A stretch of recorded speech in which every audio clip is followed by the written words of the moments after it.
Life లో ప్రతి ఒక్కరికి కనీసం ఒక 2 మంచి పనులు చేయాలి. నేను చేసిన మంచి పని నలుగురికి గుర్తుండిపోవాలని ప్రతి ఒక్కరి మనసులో ఉంటుంది. సో నేను చెప్పే ఈ 2 పనులు చేస్తే నలుగురికే కాదు, ఒక 4 తరాలకు గుర్తుండిపోయే అవకాశం ఉంది. సో దాంట్లో మొదటిది చెట్లు పెట్టడం. సో నా వెనకాల కనిపిస్తున్న చెట్టు నేనే పెట్టిన.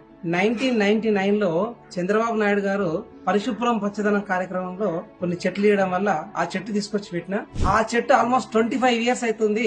ఫ్రూట్స్ ఇప్పుడు మా పేరెంట్స్ ఎంజాయ్ చేస్తున్నారు, మా పిల్లలు ఎంజాయ్ చేస్తున్నారు. సో రెండవది భూమిపై పెట్టుబడి పెట్టడం. అదే చంద్రబాబు నాయుడు గారు విజన్ 2020 అని చెప్పారు మనకు.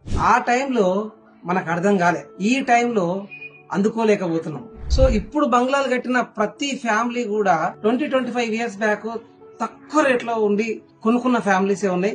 చాలా హ్యాపీగా ఉన్నారు, ఆ ఫ్రూట్స్ ఎంజాయ్ చేస్తున్నారు. ఒక ఫ్రూట్ లో ఎన్ని విత్తనాలు ఉన్నాయని చెప్పి ప్రతి ఒక్కరిని చెప్పగలుగుతాం, కానీ ఒక్క విత్తనంలో ఎన్ని ఫ్రూట్స్ ఉన్నాయని ఎవ్వరం చెప్పలేం. ఇప్పుడు మనకు కనిపిస్తున్న ఏ బిల్డింగ్ కైనా ఎంత రెంట్ వస్తుందని మనం చెప్పగలుగుతాం, కానీ ఒక్క ఓపెన్ ప్లాట్ పై పెట్టుబడి ఎంత బెనిఫిట్ ఇస్తుందో భవిష్యత్తులో అని మనం ఎవ్వరం చెప్పలేం. ఇంకా మనకు ఆపర్చునిటీ ఉంది, ఇంకా మనందరికి అవకాశం ఉంది. నెక్స్ట్ జనరేషన్ కి గొప్ప గిఫ్ట్ ఏదైనా ఇవ్వాలనుకుంటే మనం ఇప్పటివరకు మాట్లాడుకున్నట్లుగా మొదటగా చెట్లు పెట్టండి. అది ఫ్రెష్ ఎయిర్ ని ఇస్తుంది అండ్ ఫ్రూట్స్ ని ఇస్తుంది. మనందరికి